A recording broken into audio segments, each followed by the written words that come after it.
The grand, imposing silhouette of the Evergreen Hotel rose from the rolling hills like a forgotten monarch, its once vibrant facade now a tapestry of faded glory.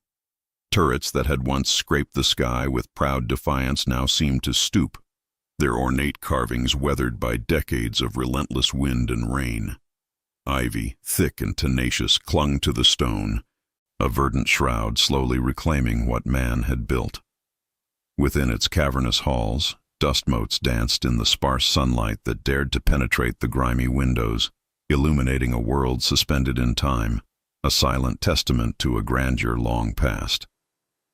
The air itself seemed to hum with echoes of laughter, clinking glasses and hushed conversations, ghosts of a bustling era when the Evergreen was the pinnacle of luxury, a jewel in the crown of hospitality.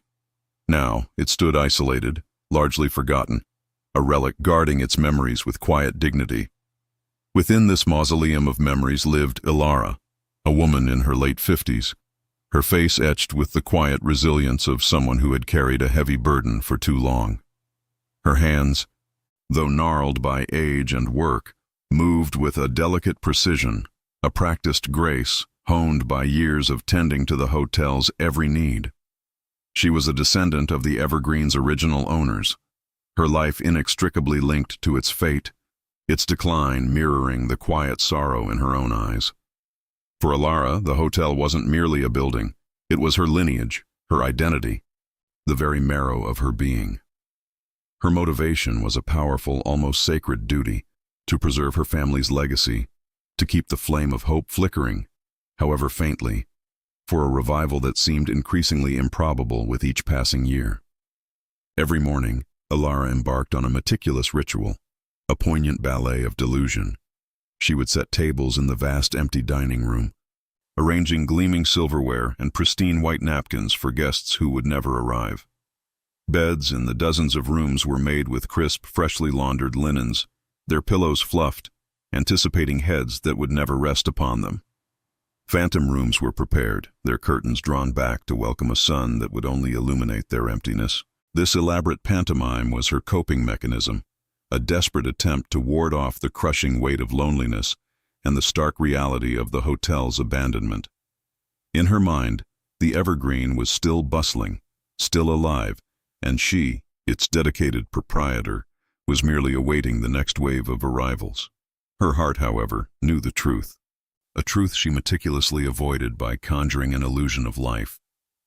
The whispers of the past were omnipresent, woven into the very fabric of the hotel.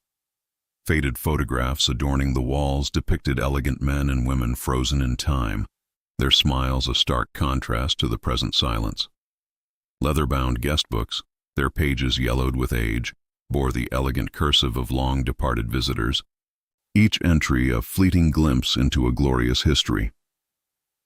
A pervasive sense of melancholy clung to the air, a silent lament for a tragic event that had precipitated the hotel's irreversible decline.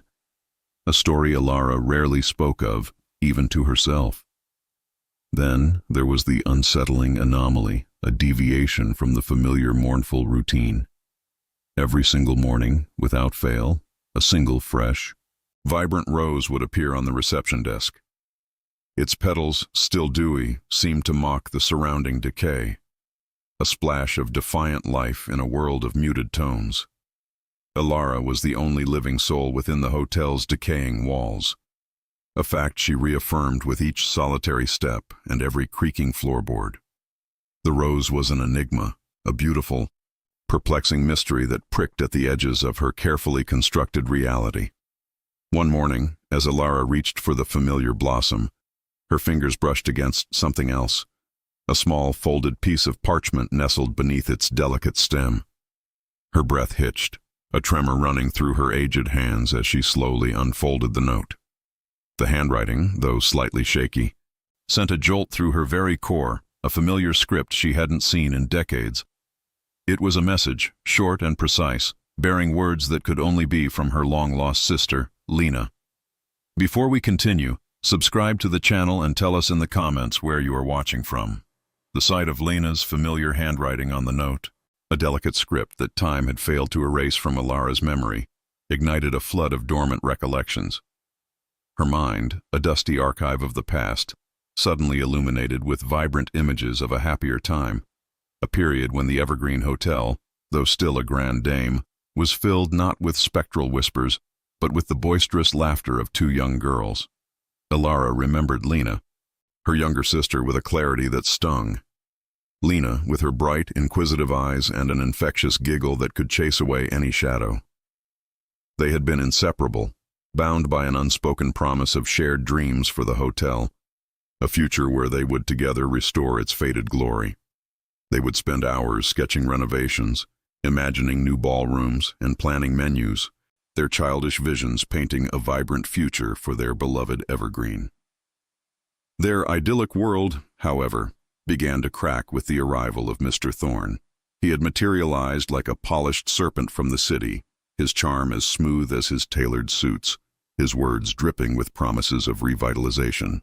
Thorne, a businessman whose charisma was as undeniable as his underlying manipulation, proposed a partnership. He spoke of modernizing the Evergreen, of injecting capital and fresh ideas, of returning it to its former prominence. He painted a picture of prosperity that, to their young, hopeful ears, seemed like a divine intervention. Lena, ever the more pragmatic of the two, and perhaps more susceptible to the allure of progress, became increasingly swayed by Thorne's persuasive rhetoric. She had grown weary of the hotel's slow decay, the endless, unrewarding struggle to keep it afloat. Thorne's promises of wealth and an escape from the relentless demands of a failing historical landmark resonated deeply with her. Elara, fiercely loyal to the hotel's traditions and wary of outsiders, felt a growing unease. She saw through Thorne's veneer, sensing a predatory gleam in his eyes that Lena, blinded by hope, seemed unable to perceive. This divergence in their perspectives quickly became a deepening divide, a chasm that Thorne expertly exploited. He subtly drove a wedge between the sisters, whispering doubts into Lena's ear about Elara's stubbornness, her inability to adapt, her sentimental attachment to a dying dream. To Elara, he would express feigned concern about Lena's naivety, hinting at her flightiness and lack of business acumen. Their shared dreams began to unravel, replaced by quiet resentment and unspoken accusations. The once impenetrable bond between them frayed, stretched thin by Thorne's insidious machinations. The inevitable betrayal, when it came, felt like a physical blow to Elara's soul. Lena, convinced by Thorne's persuasive arguments that this partnership was truly for their mutual benefit, for the salvation of the Evergreen, signed over a significant portion of the hotel's ownership. The contract, a labyrinthine document filled with legal jargon, had been presented as their joint salvation, a new chapter for the family legacy. But even then, Elara's gut churned with a dark premonition. She knew, with a certainty that chilled her to the bone, that it was a deceptive contract, a snare carefully laid by Thorne. One evening, weeks after the papers were signed, a hushed conversation drifted from Thorne's office, the door ajar just enough for Elara to catch snippets. She had been checking on a leaky pipe, her footsteps muffled by the thick old carpets.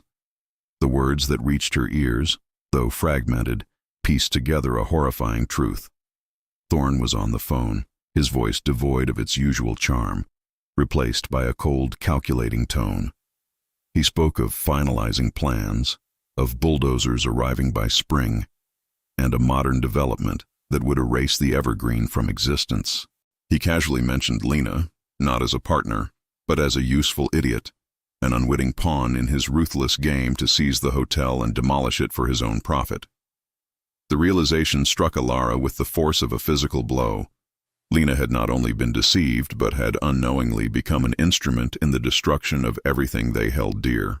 The chilling revelation of Thorne's true intentions, his casual disdain for Lena, and the imminent destruction of their ancestral home, plunged Elara into a despair so profound it felt like a physical weight pressing down on her.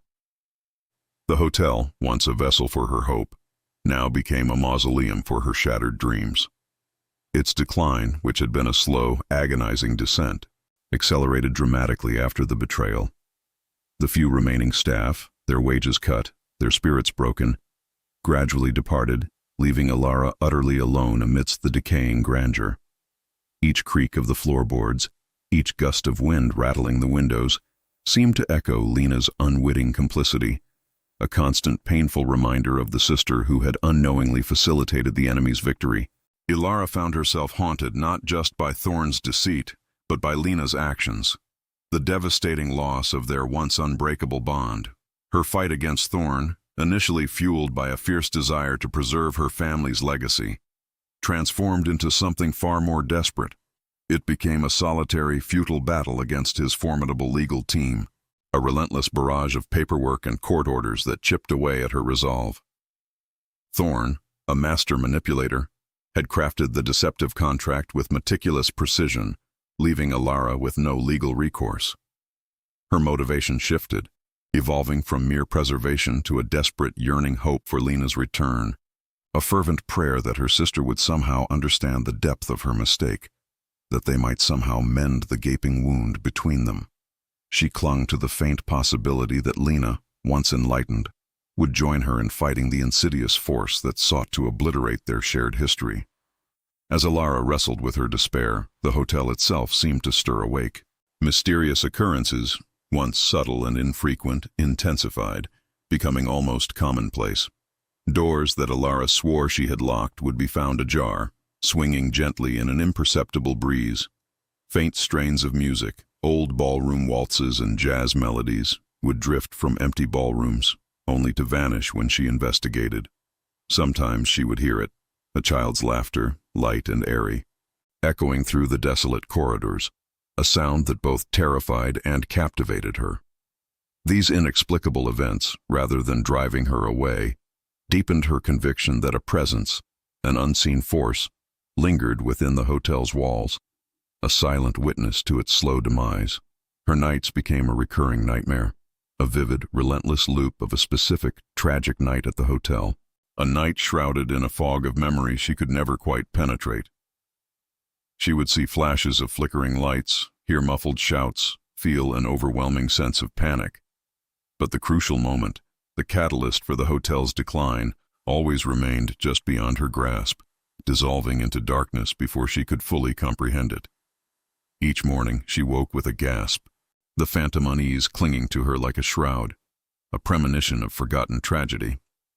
One rainy afternoon, while meticulously dusting Lena's old room, a room Elara had kept untouched since her sister's departure, her hand brushed against a loose floorboard beneath the window seat.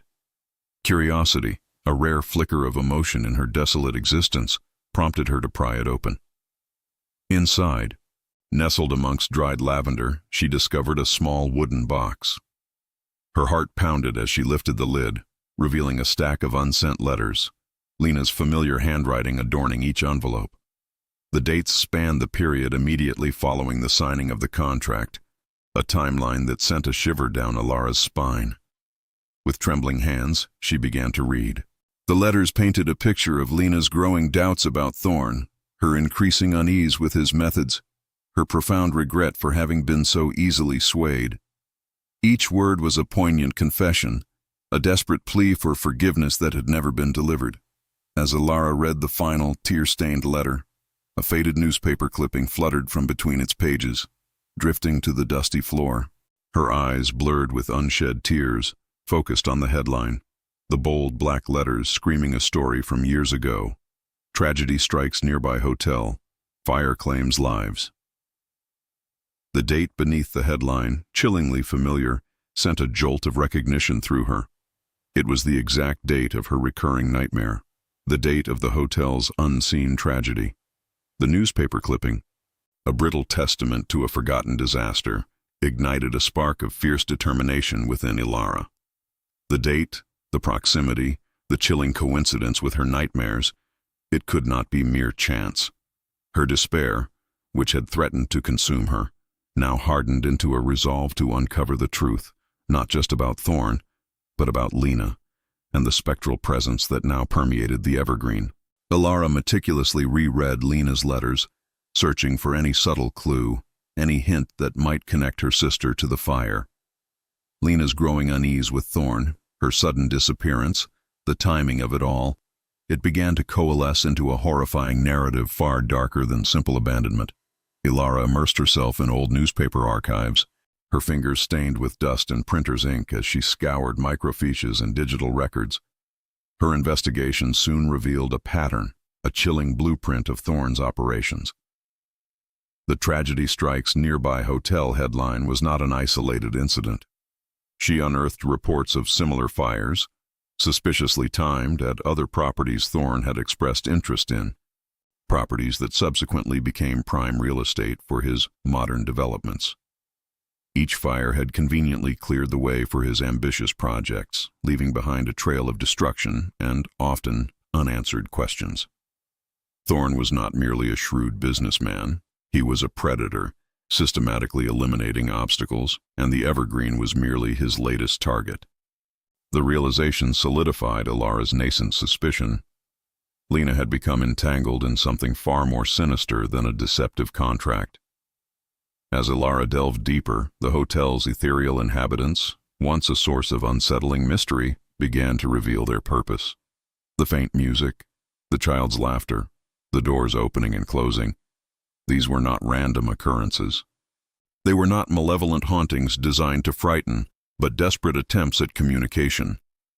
The guests, Elara now understood, were the lingering spirits of those who had perished in that long-ago fire, drawn to the Evergreen Hotel for a reason that was slowly becoming agonizingly clear. They were not just witnesses to Thorne's past crimes, they were victims.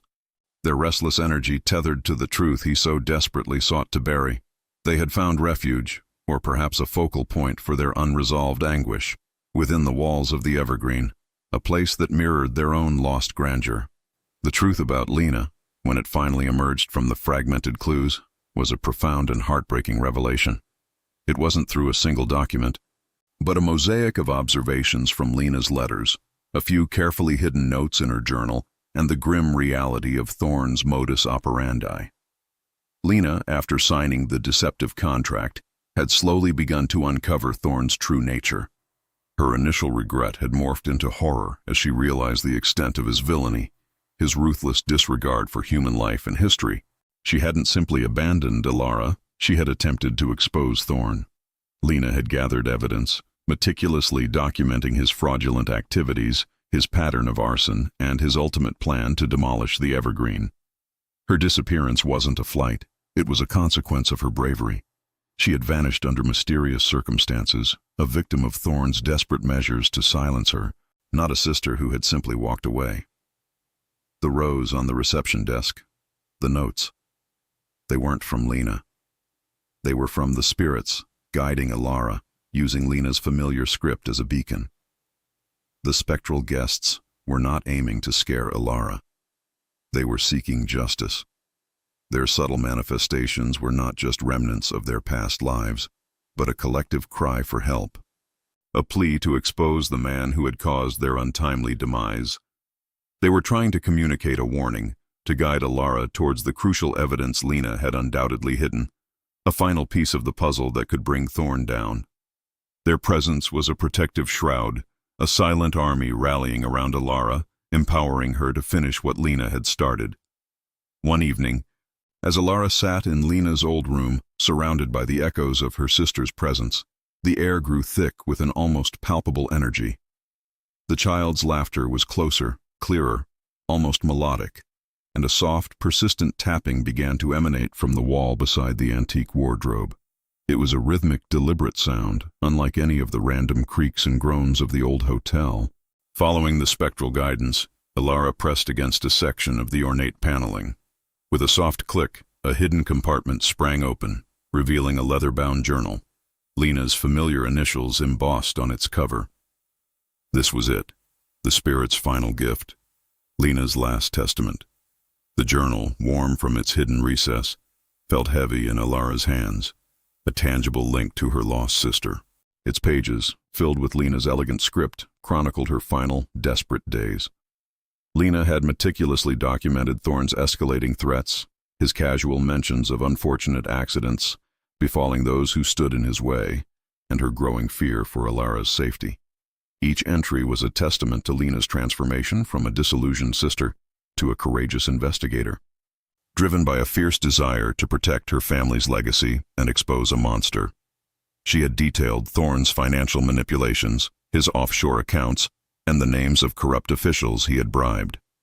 Crucially, Lena had also described a small digital recorder, meticulously hidden, containing a damning confession from Thorne himself, recorded during one of their increasingly hostile meetings. The journal provided the exact location, beneath a loose floorboard in the hotel's old boiler room, a place Thorne would never suspect. It was Lena's final, desperate gamble, a last resort to ensure justice. As Elara clutched the journal, a chill wind swept through the hotel, not from an open window but from an approaching menace. Thorne, his sleek black car, a stark contrast to the Evergreen's faded grandeur, crunched on the gravel drive. He emerged, a predatory smile plastered on his face, a thick stack of legal documents clutched in one hand. He was here to finalize the acquisition, to sign away the Evergreen's fate, utterly unaware of the explosive truths Elara now held. He strode into the reception hall, his eyes scanning the empty space with a dismissive air, as if already picturing the demolition. Elara descended the grand staircase, the journal held tightly to her chest. The small digital recorder she had retrieved from the boiler room nestled within its pages. Her heart hammered, a frantic drumbeat against her ribs, but a steely resolve had replaced her fear. "Mr. Thorne," she began, her voice steady despite the tremor in her hands. "I believe you've forgotten something." Thorne turned, his smile faltering slightly at her unexpected presence, a flicker of annoyance crossing his features. "Ah, Elara, just in time. Sign these, and your little relic will be gone by morning." He extended the papers, his tone dismissive. "Relic, perhaps," Elara countered, her gaze unwavering, "but one that holds more secrets than you could ever imagine." She laid the journal on the reception desk, opening it to a page detailing Thorne's fraudulent activities. Thorne's eyes widened almost imperceptibly, his composure beginning to crack. "Nonsense. Old ramblings." He attempted to snatch the journal, but Elara pulled it back. "And this," she continued, producing the small recorder, "is not ramblings. This is your voice, Mr. Thorne, confessing to arson, fraud, and the disappearance of my sister." She pressed play. Thorne's smooth, confident voice filled the silent hall, detailing his plans, his contempt for Lena's interference, his chilling admission of having taken care of her. The recording's cold, calculated words echoed through the hall, and Thorne's calm facade shattered. His face twisted into a mask of pure fury, a stark contrast to his usual polished demeanor. "You meddling old fool!" he roared, lunging for the recorder. But as his hand reached out, a sudden powerful gust of wind erupted from within the hotel, slamming doors shut, rattling windows, and sending papers scattering. The spectral guests were manifesting, their presence undeniable.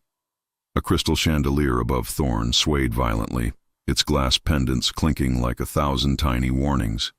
Faint whispers, a chorus of disembodied voices swirled around him, an unnerving cacophony that seemed to emanate from the very walls. Thorne stumbled back, momentarily disoriented by the unseen force, his eyes darting wildly around the hall, a flicker of genuine fear in their depths. The spirits, emboldened by Elara's courage, were no longer subtle. They were a unified front, protecting her, ensuring Lena's final act of defiance would be heard. Seizing the moment, Elara quickly connected the recorder to an old dusty amplifier she had found in the storage room, broadcasting the damning confession through the hotel's ancient intercom system. Just then, the wail of sirens pierced the silence of the evening, growing louder with each passing second. The authorities, alerted by an anonymous tip, perhaps another intervention by the restless spirits, were arriving. Thorne, trapped, his face a contorted mess of rage and desperation, lunged at Elara again. But the spectral forces pushed him back, a wave of cold energy washing over him. The police burst through the doors, their flashlights cutting through the dim light. Thorne, cornered, his carefully constructed empire crumbling around him, was swiftly apprehended. As the officers led him away, his eyes locked with Elara's, a chilling promise of future revenge burning in their depths. The hotel, as if in response to the confrontation, let out a deep, resonant groan, a tremor running through its very foundations, an ominous prelude to what was to come. The ominous tremor that shook the Evergreen Hotel subsided as quickly as it began, leaving behind an eerie calm. Thorne, his threats echoing in the night, was gone, his sinister presence replaced by the flashing blue and red lights of police cars painting the hotel's facade. The truth had finally emerged from the shadows, shattering the carefully constructed illusion of his power. News crews, drawn by the unfolding drama, swarmed the property, their cameras capturing the hotel's faded grandeur and the resolute figure of Elara standing amidst the chaos. Thorne's empire, built on deceit and exploitation, crumbled under the weight of Lena's sacrifice and the spectral intervention of the guests who had found their voice through Elara. Justice, long overdue, had finally arrived. In the days that followed, the Evergreen Hotel became a focal point of public interest. The story of Elara's unwavering dedication, Lena's courageous exposé, and the chilling tale of the spectral guests captivated the nation. The spirits of the fire victims, their purpose fulfilled, their warnings finally heard, began to recede. The child's laughter grew fainter, the whispers softened, and the subtle movements of doors and objects ceased. A profound sense of peace settled over the old hotel, a quiet reverence for the souls who had lingered, waiting for their truth to be revealed. Elara felt their departure, not as a loss but as a gentle farewell, a quiet acknowledgement of shared victory. With Thorne's arrest and conviction, Elara found a profound sense of closure regarding Lena.